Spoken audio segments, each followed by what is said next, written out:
It's Liliana the Magnificent, and welcome back to my main city, Dukes of Honey. In this video, I am going to rant hardcore about why the guild ranking system is broken. And maybe it's not necessarily broken, it's just out of date. It needs some love. It needs to be upgraded. It needs an upgrade kit. However you want to put it, I just got done filming my part 1, so I really tried to hold back on the whole guild ranking thing, but now I'm just gonna let loose. Okay, so before we get to the biggest thing of where I get cranky, we're gonna start in the things where I'm gonna try not to be cranky. Okay, so guild ranking, you guys. First off, if we just visit, the global ranking page, and we visit you visit, what guild ranking means. Okay, there's this prestige, awesome. There's level, there's members, and the top days. Okay, whoop-de-doo, what does that mean? There's nothing there, guild ranking. There's no benefits to being in 16th versus being in 1st based off of that information. So if it's based off of your guild level, and we go visit that information, let's go visit a guild level. You visit that, okay, prestige, whoop-de-doo. The support pool bonus, that specifically has to do with GVG, which, okay, whatever, GVG. Then this is nice, a recruitment boost, so needed to, recruit units or heal them. That's awesome. Daily forge points, that's awesome. And also gaining some extra coin and supply boosts. That's great, but that's all based off of my current level of my guild. That's not based off of guild ranking. So then, if we go back to this page, the only thing that matters is if you visit like the top guilds. I think, do these get like an extra bonus? I can't remember. See, there's not even really information to even show. Honestly, if you're first and you have more prestige, it just means that the more prestige you get, because honestly, prestige is what helps your guild rank up. So they're getting, 34,000. Okay, whatever. Even at level 90, like, let's go visit what level 90 looks like. You visit it, okay, you get some extra prestige, you get some extra GVG. 36, that's not much different than our 30, was it 32? Okay, a couple extra forge points and a couple extra coin boost. Okay, so they're at level 90, we're at level 72. That doesn't really seem to benefit that much of a difference between them, other than being like, hey, I'm on show, I have a big guild. Okay, I carry my big guild around. But anyway, so there's that information. But then you look at this and you go back to your level. Okay, so the guild power, the guild prestige just helps you level up more. So if you're more up on top, you just gain more prestige. But there's not really that much of a difference from a 73, other than, what is that? 3 forge points and a couple extra recruitment boost? Okay, like, a little bit of extra coin and supplies. I mean, I know that's big for a smaller player, but not super enticing. So being head on the top of the guild ranking list doesn't really bring you that much more of a benefit other than bragging rights. Okay, so there's that information. Where else is the system broken? You look at Guild Expedition. Okay, so now we look at this lovely information right here. I actually stopped myself in part 1 from ranting on this. So as people complete levels or complete encounters, not levels, but encounters, they give contribution points. Those contribution points get added here. Those contribution points are what give us the guild power. So you look at our guild, and I'll tell you right now, these players up here are all of my players that are in Space Age Venus. Now you look at like players down here. These are my, let's see, Sonata. She just went up to HMA upon my wonderful request. She is fantastic. Thank you, my dear, for doing that. But you look at her. She did a 64 out of 48 encounters. Okay, then you look at, someone like, so someone like Denage. Is he in Future Era or Tomorrow Era? I can't remember. and I don't think if I hover it'll show me. No. Let's just say he's in a higher age, okay? He did 32 out of 48 encounters. He is not that much higher than Sonata. However, he gave more contribution points, but he didn't even do 64 out of 48 encounters. He did half of that. She is a younger player working her tushy off to get 64 out of 48 encounters. And guess what? Because she's a lower aged, she didn't get to contribute as many guild power as somebody who's higher than her. So you could have a guild full of Sav players who do absolutely nothing, which luckily our guild is not. But let's say you were in a guild. I'm sure there are some out there that are filled with old age players or players that don't do much, and they're bringing a guild down when you have players that are working their little bums off to try and grow, and they're not helping. So that system is broken. You need, okay, in order to grow, you need all of your high level players to be contributing a bunch. And sometimes, at least from what I can see, your younger players actually tend to do sometimes more than what older players do because they have that fire in them. They want to grow, they want to get bigger.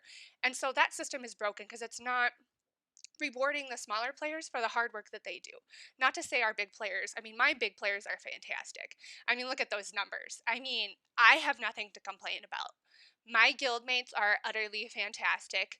They bring me so much joy and so much pride. They work so hard for me, for everyone in this guild, for the little people. I have no complaints. And honestly, even though we came in third this week, that doesn't bother me at all. Look at these numbers. We were all battling. We're all huge. We're all on fire. People were working their bums off. So, whatever. And being that that crown point is just a one time, once a week kind of hurrah reward, it doesn't impact it that much. So, anyway, and I know sometimes for smaller players to be able to do that many encounters, it can really drain all of their resources. It can hurt all of their military. And frankly, that just frustrates me because it doesn't reward them as it should. Okay. So that's the guild expedition part. Then there's the guild battleground part. This annoys me too. Okay. So, guild battlegrounds. This feature has been out now for a little over a year, year and a half ish, probably a year and a half ish now. When they made guild battlegrounds, obviously Ino was looking into, or Forge of Empires was looking into having it really kind of bring that guild versus guild flavor and teamwork that is PC only onto a mobile platform and also on the PC platform.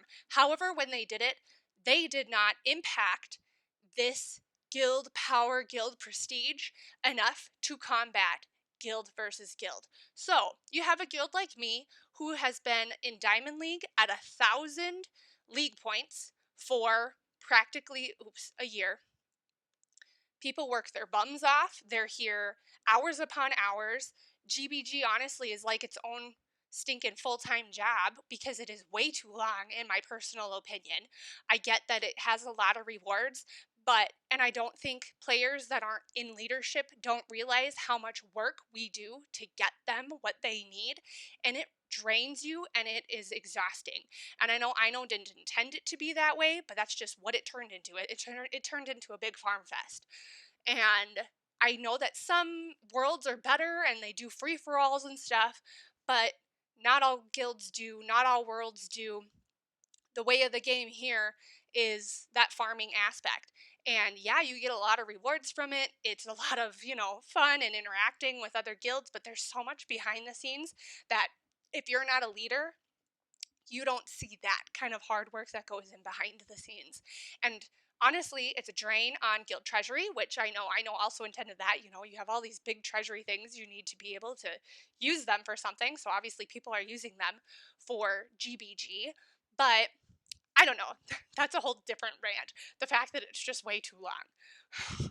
I wish they were shorter, and I wish they were a little bit more time between breaks. It would just be nice, just for someone that does the leading aspect side of it. But either way, regardless, we look at GBG. It's a one-time reward thing. You get a whole bunch of crowns one time a week, or one time bi-weekly, and that's it. Okay, so that doesn't impact the other, 13 days out of the 2 weeks. So they wanted this feature to be so big, and guess what? It doesn't impact guild ranking whatsoever. Okay, which is all fine and dandy because we've already decided that guild ranking actually doesn't help your guild really at all other than having bragging rights, right? Yeah. Okay, on top of it, we look at GBG. You look at what kind of people are doing here. I mean, my guild is fantastic. Look at these numbers. I am so proud of them. People are active, people are here, people are fighting, they are giving troops, they are working so hard, but guess what? They're getting tons and tons and tons and tons and tons of rewards. So they're getting forge points, they're getting troops, they're getting statues of honor kits, which ultimately give them more forge points. So they're fighting for you, which I get it. People want rewards, they want to grow. This is where you grow in guild battlegrounds. So awesome. They made a great feature where players can grow, even small players. Small players can grow like crazy. Look at my little Crank. Crank is like, I think he's, gosh, what are you, Crank? You're like what? LMA, Colonial? I don't know what you are. He's tiny. He's only been with us for, gosh, a couple of months. I grew him from our sister guild, Little Pod. He had this fire in him. He wanted to come to Pod so badly. I brought him up here before his arc was even an 80. We grew him, and look at that boy. Top 10. Like, he is awesome. Small players can compete just as much as big players can within Guild Battlegrounds, which is fantastic. However, we're talking about guild ranking, right? And if we learned anything from my part 1, what did we learn? All of the power and all of the guild ranking comes from GVG, guild versus guild. And guess what? Guild versus guild is only playable on PC, on computer. It's not available to any players that are on mobile. And guess what? A majority of our players are mobile players. I know wants this game to be mobile because guess what? You can get people super addictive on a mobile game because you can play it whenever you want, which is fantastic. However, where the daily power is coming from is on this GVG map. GVG takes place, really technically a lot of the action happens one time a day at GVG recalc time. Now, I don't know how GVG recalc time is in other servers, but here in the US server, GVG recalc time is like right at dinner time or right when families are putting kids down for bed and stuff like that. GVG happens for maybe like 10, 15, 20, 30 minutes a day, and then practically everybody's done. However, the time that it happens is terrible. So nobody wants to come on and do it because it's right during a fantastic, family time. People are done with work. That's when it is. So you can't get players to do it. A. B. It's on PC. If you don't have a PC, you're not going to do it. C. There are 0 individual rewards in GVG. All GVG is guild ranking and bragging rights. But we already decided guild ranking really doesn't give you anything, and being a higher level guild really isn't that much of a difference than just, 20 levels lower. So you waste troops, tons of troops, because you have to, set a siege, you lose your troops, you don't get them back, you gain no rewards.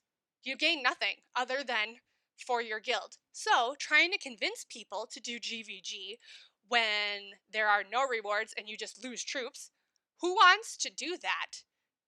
No one, especially these little players that come in and can literally in GBG, Guild Battlegrounds, can fight along just with our upper players.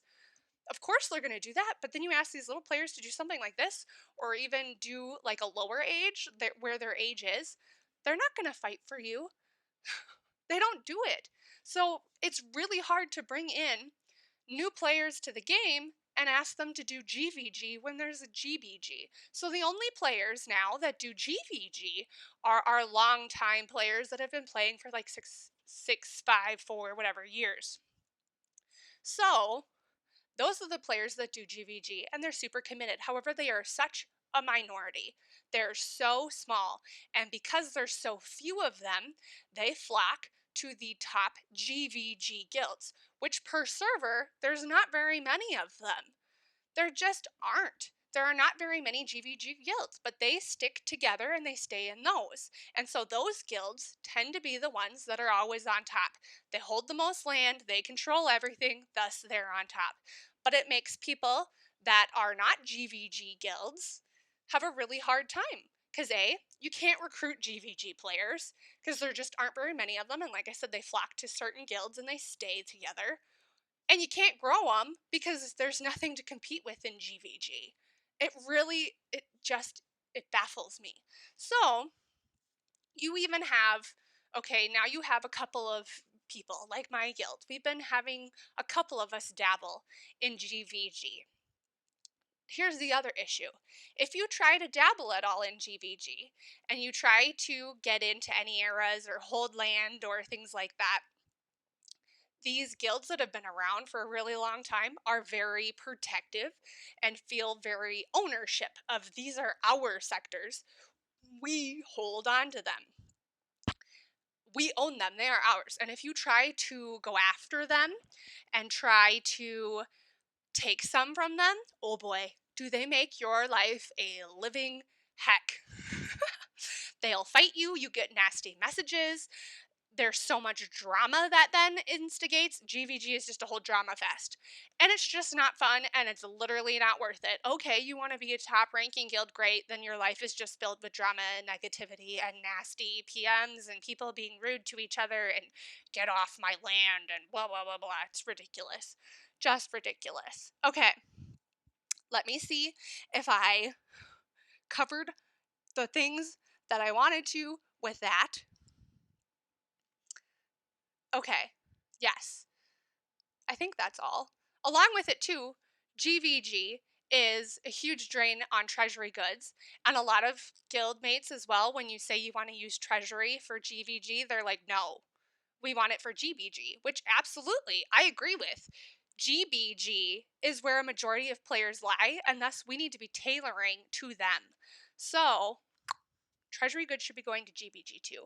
So, really, when it comes down to it, the guild ranking system is so broken because it is based off of GVG that really it doesn't impact anything.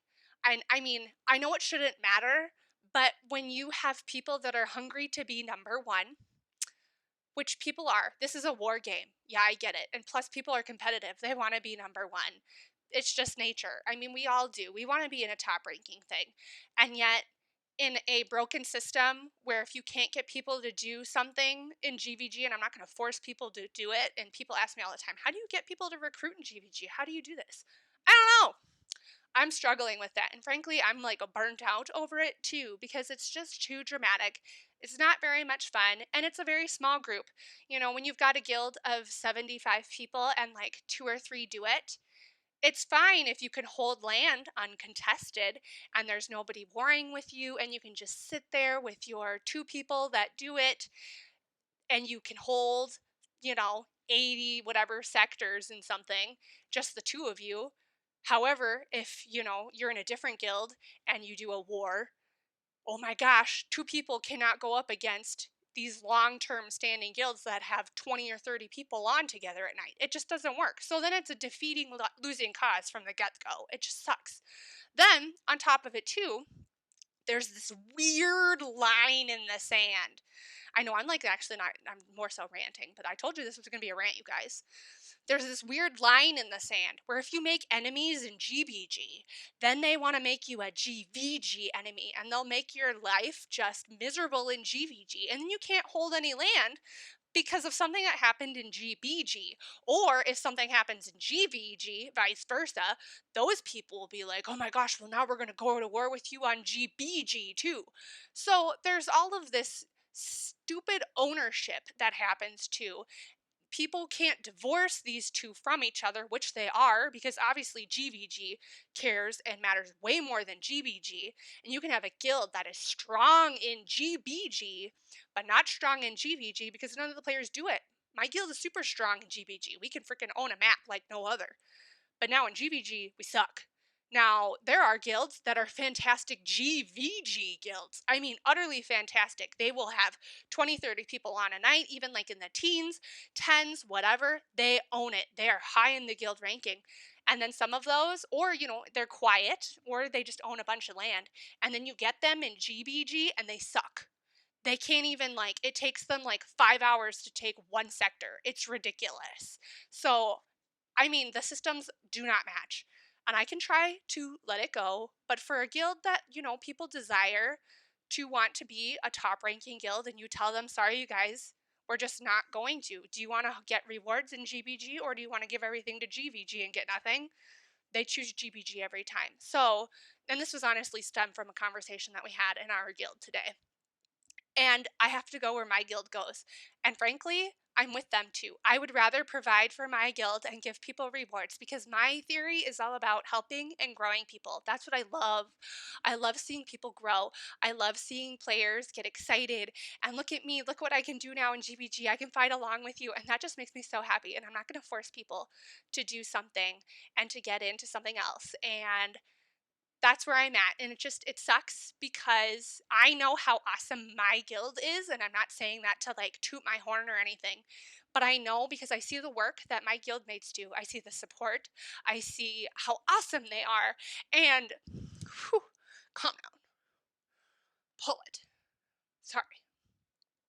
And I feel like as a founder, I can't reward them with where they should be in this world, which is, in my eyes, I see them as a top guild. And I can't give that to them. I'm sorry, but it sucks because I know how awesome they are, and it's not anything that I do, it's what they do, and I can't give that to them, and as a founder, that's what I want to do. I'm sorry for getting emotional. I'm going to pull it together. I'm going to get off my little platform and pedestal. And I'm going to say, if you like this video and this rant, I'm also really sorry I didn't really show much. I just was ranting. But if you like this video, give it a like. You can always subscribe to my channel. And if you press the little bell next to the subscribe button, you'll be notified whenever I put out new videos. Sorry for getting emotional. I will calm myself back down. See, we're already back down. We're normal. We're good. Thanks for being here for my part 2. This is why we made 2 parts. Bye, guys.